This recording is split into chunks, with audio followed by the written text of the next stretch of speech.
Dejusticia.net, tu academia de oposiciones de justicia online, patrocina este vídeo. Dejusticia.net. Muy buenas y bienvenidos a la 11ª parte de mi curso online sobre la Ley Orgánica del Sistema Universitario.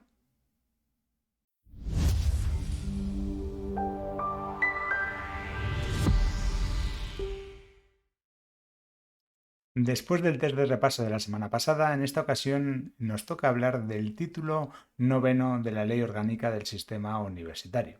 Este título 9º está dividido en capítulos, por lo que veremos varios vídeos al respecto. En esta ocasión comenzaremos con el capítulo primero y lo veremos de forma completa, es decir, desde el artículo 38 hasta el artículo 43. Así que, sin más preámbulos, vamos con ello. En este título 9º vamos a centrarnos en el régimen específico de las universidades públicas. Ojo con esto, ¿vale? De las universidades públicas. Todo lo que vamos a hablar en el título 9º es de este régimen específico de ese tipo de universidades. Ya hablaremos de las privadas, en este caso estamos hablando de las públicas. Y en concreto, lo que vamos a analizar en el día de hoy es el capítulo primero, denominado Régimen jurídico y estructura de las universidades públicas. Vamos con el artículo 38, sin más dilación, que nos habla del régimen jurídico. Ojo con esto, nos dice que las universidades públicas se van a regir por esta ley orgánica, por la Ley Orgánica 2/2023 que estamos estudiando en este curso, además por la ley de su creación y por sus estatutos, que serán elaborados por aquellas, es decir, por las universidades públicas y aprobados previo control de su legalidad, que luego haremos referencia en el punto segundo, por la comunidad autónoma. Y además también se van a regir por las normas que dicten el Estado y las comunidades autónomas en el ejercicio de sus respectivas competencias en lo que sea de aplicación. ¿Vale? Es decir, tenemos que una universidad pública se va a regir por la Ley Orgánica del Sistema Universitario, por la ley de creación de esa universidad pública, se va a regir también por sus estatutos, aprobados por la comunidad autónoma, es decir, elaborados por la universidad, pero aprobados por la comunidad autónoma. Se va a regir también por las normas que dicte el Estado y por las normas que dicte las comunidades autónomas en el ejercicio de sus respectivas competencias sobre las cuestiones que les sean de aplicación. ¿Vale? Sobre esas 5 cuestiones.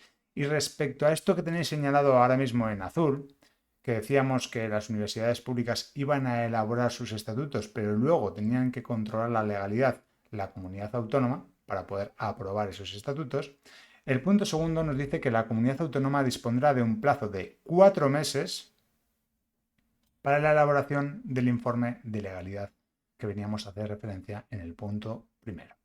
Este plazo es muy fácil de ser preguntado, así que por favor lo anotamos como importante y nos lo sabemos de cara al examen. Bien, además nos dice que una vez aprobados por la comunidad autónoma que corresponda, los estatutos que previamente ha elaborado la universidad se van a publicar en el Diario Oficial de la Comunidad Autónoma y asimismo se van a publicar también en el Boletín Oficial del Estado. En los dos, ¿vale? En el Diario Oficial de la Comunidad Autónoma y en el Boletín Oficial del Estado, todo ello pues de forma simultánea, ¿vale? Y en especial, ojo con esto, cuando los estatutos solo deban ser aprobados por Real Decreto del Consejo de Ministros por tratarse de una universidad de las previstas en el artículo 4.1b, es decir, unas universidades que tenían especiales características, tal y como recordamos y vemos ahora mismo en pantalla, ¿qué es lo que pasa en estos casos? Pues que aquellos únicamente se publicarán en el Boletín Oficial del Estado, ¿vale? No hará falta publicarlo en el Diario Oficial de la Comunidad Autónoma, sino que basta con publicarlo en el BOE, ¿vale? Es decir, como regla general, los estatutos se publican en el Diario Oficial de la Comunidad Autónoma y en el Boletín Oficial del Estado, salvo en el caso de las universidades de especiales características que únicamente se tienen que publicar en el BOE. También pregunta de exámenes. Bien, y terminamos este artículo 38 con el punto cuarto que nos dice que las resoluciones del rector o rectora y los acuerdos del Consejo Social, del Consejo de Gobierno y del claustro universitario ponen fin a la vía administrativa. La mayoría de los que me seguís y de los que estáis viendo este curso habéis estudiado conmigo también la Ley 39/2015. Por lo que esto nos va a servir para repasar un poquito qué significaba eso de que ponía fin la vía administrativa. Ponía fin a la vía administrativa una resolución, por ejemplo. Pues aquí lo que nos están diciendo es que este tipo de resoluciones, las que dictan el rector, el Consejo Social, el Consejo de Gobierno y el claustro universitario, pone fin a la vía administrativa. Eso significa que se abre la posibilidad de recurrir en vía judicial. Se nos abren las puertas de la vía judicial al poner fin a la vía administrativa. Pero cabía también un recurso en vía administrativa, una última bala, como llamábamos en la Ley 39 de 2015. ¿Me sabríais decir a qué me refiero? Pues si continuamos leyendo, podemos refrescar la memoria en caso de que no nos acordásemos.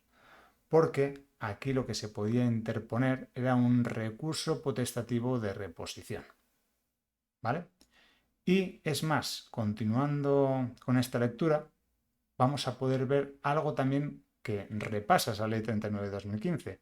Y es que también cabía la posibilidad que en determinadas normas se pudiese sustituir el recurso de reposición por otra vía. Pues, por ejemplo, por algún procedimiento de mediación, arbitraje, conciliación, algún otro recurso que marcase la ley. Y eso es lo que nos viene a decir a continuación este punto cuarto. Los estatutos podrán sustituir el previo recurso de reposición por cualquiera de los procedimientos recogidos en el artículo 112.2 de la Ley 39/2015. Eso sí, respetando su carácter potestativo para el interesado, es decir, su carácter opcional, así como los principios, garantías y plazos que dicha ley reconoce a las personas y a los interesados en todo procedimiento administrativo. Todo ello sin perjuicio de la posibilidad de impugnación directamente ante la jurisdicción contencioso-administrativa, lo que os decía en este pequeño repaso. Al haberse puesto fin a la vía administrativa, se ha abierto la posibilidad de acudir directamente al juzgado mediante un recurso contencioso-administrativo. ¿Vale? O sea, podemos nosotros dirigirnos directamente ya al juzgado porque se ha puesto fin a la vía administrativa. Ahora bien,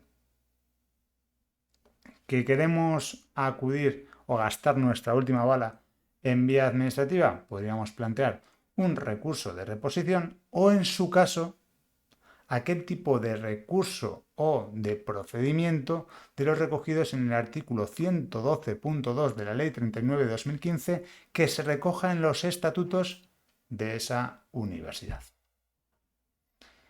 Bien, ¿se entiende este artículo 38? Hemos repasado un poquito lo que hablábamos en la Ley 39 de 2015. Espero que así sea y vamos a continuar con el artículo 39 para hablar de la rendición de cuentas, transparencia e integridad. En este caso vamos a repasar otra norma que también hemos estudiado, en este caso en el canal de Patreon, que es la Ley de Transparencia. ¿Vale? Nos dice aquí, las universidades, en el ejercicio de su autonomía, deberán establecer mecanismos de rendición de cuentas y de transparencia en la gestión conforme a la normativa de la comunidad autónoma correspondiente o del Estado, en el caso contemplado en el artículo 4.1b. Es decir, que todo esto va a estar regulado por la normativa de la comunidad autónoma o, en caso de las universidades de especiales características del 4.1b, va a estar regulado por el Estado. ¿Vale? Aquí, cuando veamos esta referencia al 4.1b, ponemos entre paréntesis o en un post-it al lado universidades de especiales características, para que no se nos olvide este pequeño concepto.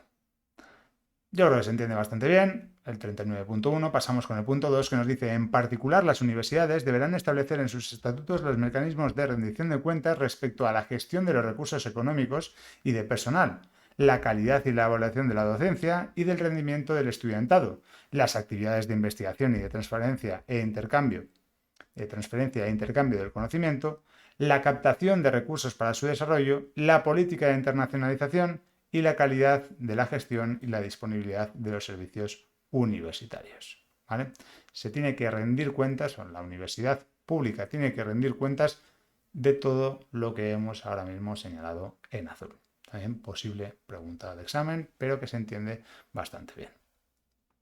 En este caso, las universidades deberán contar con un portal de transparencia y garantizar el derecho de acceso a la información que consideren institucionalmente relevante de acuerdo con la normativa específica en la materia. ¿Vale? Tienen que tener un portal de transparencia y garantizar el derecho de acceso para poder ver esas cuentas de las que tienen que ser tan transparentes estas universidades que al fin y al cabo son públicas. ¿Vale? Y finalmente terminamos con el punto cuarto, que nos dice que las universidades velarán por el cumplimiento de los principios éticos y de integridad académica, así como de las directrices antifraude que deben guiar la función docente y la investigación, en colaboración con los organismos y planes de los que, para estos efectos, disponga cada universidad. ¿Vale? Tienen que tener las universidades un plan para detectar estos incumplimientos o este fraude que se pudiera generar en el sentido que acabamos de analizar. Artículo 39 no tiene más misterios, así que pasamos a los centros y estructuras. En este caso, vamos a ver algo que resulta bastante interesante y que yo creo que si más o menos habéis estado en alguna universidad, vais a poder ver que es algo muy común.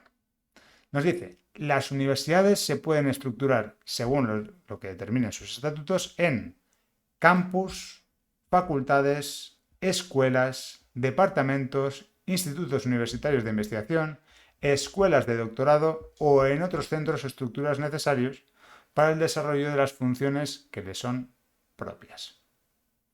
Pregunta de examen, ¿cómo pueden estructurarse las universidades? Pues primero se van a estructurar dependiendo de lo que diga cada estatuto de cada universidad. Pero se pueden hacer en campus, facultades, escuelas, departamentos, institutos universitarios de investigación, escuelas de doctorado o en otros centros o estructuras necesarios, con el fin de que puedan cumplir sus funciones. Los estatutos lo que van a hacer es establecer las funciones de los centros o estructuras que componen la universidad para proponer y organizar las enseñanzas universitarias oficiales y los procedimientos académicos, administrativos y de gestión conducentes a la obtención de los correspondientes títulos, para proponer y organizar las enseñanzas conducentes a la obtención de títulos propios y las estructuras encargadas de su gestión, así como en su caso las creadas específicamente para desarrollar, transferir, intercambiar y promover la investigación científica, tecnológica, humanística, social, cultural o la creación artística. Es decir, dependiendo de esos títulos oficiales, esos títulos propios, lo que quiera llevar a cabo, la finalidad que tenga esa universidad, pues dentro de los estatutos va a marcar que tienen esos campus, facultades, escuelas, departamentos, pues lo va a organizar o lo va a estructurar de una manera u otra. ¿Vale? Y estos centros y estructuras de las que estamos hablando en estos puntos deberán fomentar la cooperación, la multidisciplinaridad y la interdisciplinaridad, que ya hemos hablado en partes anteriores de este mismo curso, así como una gestión administrativa integrada y contar con los medios necesarios para desarrollar adecuadamente y con la eficacia las funciones que tengan asignadas. Si bien aquí nos podemos perder en distintos conceptos que vienen, por ejemplo, en el punto segundo, primer párrafo de este artículo 40, lo importante o el resumen básico que podemos sacar de todo ello es que al fin y al cabo se van a estructurar de la manera que quieran. Eso tiene que recogerse en los estatutos de cada universidad, pero lo importante es esto que tenéis señalado en azul. Lo tienen que conseguir para desarrollar adecuadamente y con eficacia las funciones de esa universidad. ¿Vale?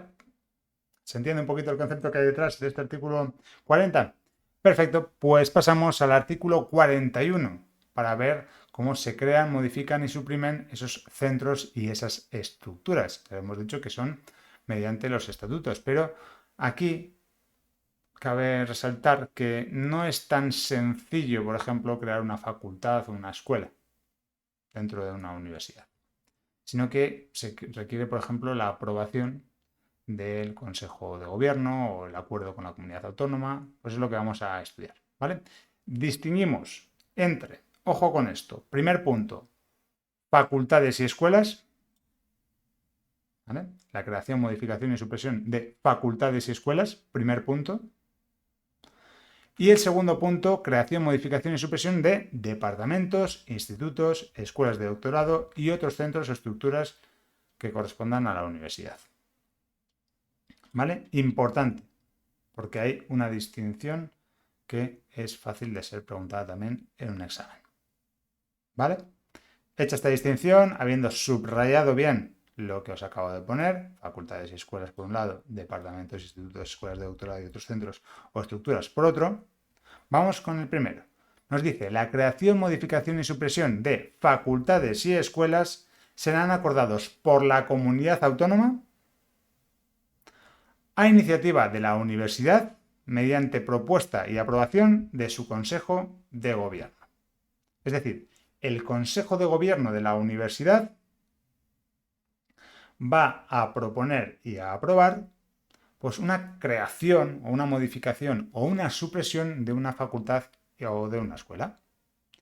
Y luego esto va a tener que pasar el filtro de la comunidad autónoma.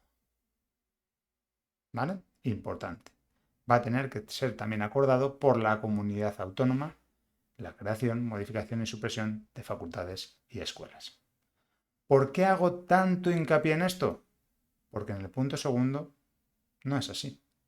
En el punto segundo nos dice que la creación, modificación y supresión de departamentos, institutos, escuelas de doctorado y otros centros o estructuras que correspondan a la universidad, conforme a lo estipulado en esta ley orgánica y en su normativa de desarrollo, así como en sus estatutos. Es decir, es la propia universidad a la que le corresponde crear, modificar y suprimir departamentos, institutos, escuelas de doctorado y otros centros o estructuras.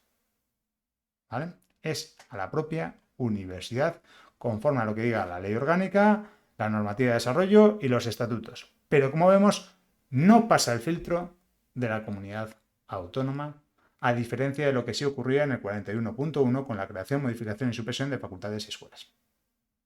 Si nos queda eso claro, yo ya me doy por satisfecho en la clase de hoy, porque esto sí que lo he visto preguntado recientemente. ¿Vale? Artículo 41 entendido, pasamos a la adscripción de centros. ¿Qué es esto de la adscripción de centros? Pues básicamente es cuando algún centro pues, de enseñanza, ya sea pública o privada, se adscribe de tal manera a una universidad que cuando tú terminas una formación en ese centro, al final lo que recibes es un título universitario. ¿Vale? Ahí va un poquito la idea detrás de este artículo 42. Y lo que nos dice en el punto primero es que la adscripción de centros docentes universitarios va a requerir la previa celebración de un convenio con la universidad, ¿vale? Entre el centro que imparte esa docencia y la universidad, de acuerdo con lo previsto en los estatutos de dicha universidad y con lo establecido reglamentariamente por el Gobierno, que asimismo va a establecer los requisitos básicos que deben cumplir los centros adscritos, ¿vale? El Gobierno va a fijar esos requisitos básicos y luego ya hacen el convenio entre ese centro y la universidad. Además, nos dice que la adscripción de centros docentes a universidades públicas, que es a lo que a nosotros nos interesa en este título, va a requerir la aprobación de la comunidad autónoma correspondiente al ámbito territorial en la que estuviesen ubicados los centros. ¿Vale? Aprobación de esa comunidad autónoma. Y la propuesta se va a elevar por el Consejo de Gobierno de la Universidad una vez informado el Consejo Social y conocida la necesidad que justifica su adscripción. ¿Vale? Es decir, va a ser el Consejo de Gobierno, después de consultarlo con el Consejo Social, quien lo eleve a la comunidad autónoma, que finalmente se apruebe o no esa adscripción del centro a esa universidad. Y los centros, que podrán tener naturaleza pública o privada, como se adelantaba en un principio en este artículo 42, solo podrán adscribirse a una única universidad. Esa es la regla general, pero ojo, de manera excepcional, esta condición podrá ser dispensada legal o reglamentariamente si se aprecian en un centro o en determinados tipos de centros características particulares que así lo justifican. ¿Qué viene a decir este punto 3? Que como regla general solamente se pueden adscribir, un centro solamente se puede adscribir a una universidad. Ahora bien, de manera excepcional cabe la posibilidad de que ese centro se adscriba a 2 o más universidades, pero para ello se tiene que dar esa posibilidad mediante una ley o mediante un reglamento. ¿Vale? Artículo 42, entendido. pues vamos a pasar al último artículo que tenemos que estudiar en la clase de hoy, que sería el artículo 43, artículo bastante extenso, como veis en pantalla, que se titula Unidades básicas. Muy extenso, pero muy sencillito. Lo vemos. Nos dice, las universidades contarán con unidades de igualdad y de diversidad, que cabe la posibilidad de que se constituyan de forma conjunta o separada. También van a contar con defensoría universitaria, inspección de servicios, así como servicios de salud y acompañamiento psicológico y pedagógico y servicios de orientación profesional, dotados con recursos humanos y económicos suficientes. ¿Vale? Va a contar con ese tipo de unidades básicas. ¿Qué supone o qué significa cada una de estas unidades básicas de las que nos habla el artículo 43.1? Pues si seguimos leyendo, en los siguientes apartados nos van a definir todos o la gran mayoría de estas unidades. Comenzamos con las unidades de igualdad. ¿Vale? Ya sabemos que se pueden hacer de forma conjunta con las unidades de diversidad, pero aquí nos lo separan. ¿Vale? Las unidades de igualdad serán las encargadas de asesorar, coordinar y evaluar la incorporación transversal de la igualdad entre mujeres y hombres en el desarrollo de las políticas universitarias, así como de incluir la perspectiva de género en el conjunto de actividades y funciones de la universidad. En este caso le corresponde a los estatutos de la universidad establecer el régimen de funcionamiento de esta unidad. Muy sencillo, esto lo estábamos hablando en la Ley Orgánica 3/2007, que era una norma que se aplicaba de forma transversal. Pues bien, pues dentro de las universidades tienen que tener una unidad de igualdad, ¿vale? Para poder aplicar esa norma de igualdad entre mujeres y hombres de forma transversal. Bien, luego tenemos las unidades de diversidad.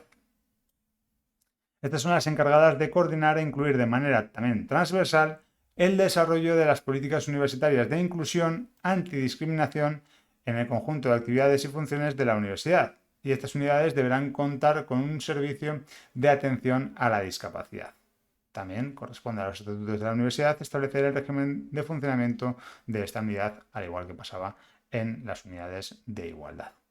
Estos se pueden llevar a cabo de forma conjunta o separada, porque al fin y al cabo se encargan también un poquito de la antidiscriminación, ¿vale? En las unidades de igualdad solo nos centramos en la igualdad entre mujeres y hombres, pero también estamos hablando de la discriminación que pudiera ejercerse si no se fomenta esa igualdad, ¿vale? En este caso estamos hablando de la igualdad o la no discriminación de manera mucho más amplia y dando especial relevancia a la atención a la discapacidad. ¿Vale? Por eso cabe la posibilidad de que en los estatutos se recojan estas unidades básicas de igualdad y diversidad de forma conjunta o de forma separada. ¿Vale? Además, también decíamos que teníamos defensoría universitaria. ¿Qué es esto? Pues la defensoría universitaria, según el apartado cuarto, se encarga de velar por el respeto de los derechos y las libertades del profesorado, estudiantado y personal técnico de gestión y administración y servicios, ¿vale? De todos ellos, ante las actuaciones de los diferentes órganos y servicios universitarios, pudiendo asumir tareas de mediación, conciliación y buenos oficios, ¿vale? Es decir, si por ejemplo se ha atentado contra la libertad de un profesor, de un estudiante o de alguien que está trabajando ahí, de un personal técnico, por ejemplo, pues esta defensoría universitaria se encarga de mediar, de conciliar, de llevar a cabo pues, cualquier tipo de asignación o de encomienda para poder paliar ese problema de raíz. Sus actuaciones vendrán recogidas por los principios de independencia, autonomía y confidencialidad y corresponde a los estatutos de la universidad establecer el régimen de funcionamiento y estructura de la Defensoría Universitaria, cuyo máximo cargo podrá ser un órgano unipersonal o colegiado, así como el procedimiento para su elección por el claustro universitario. Además, dice el punto quinto que las universidades, en colaboración con las comunidades autónomas en las que se encuentren ubicadas, van a ofrecer servicios gratuitos dirigidos a la orientación psicopedagógica, de prevención y fomento del bienestar emocional de su comunidad universitaria y en especial del estudiantado, así como servicios de orientación profesional. ¿Vale? Pues esto no tiene mucho misterio, ya lo veíamos aquí, que existía también esa posibilidad del acompañamiento psicológico y pedagógico, servicios de orientación profesional. ¿Vale?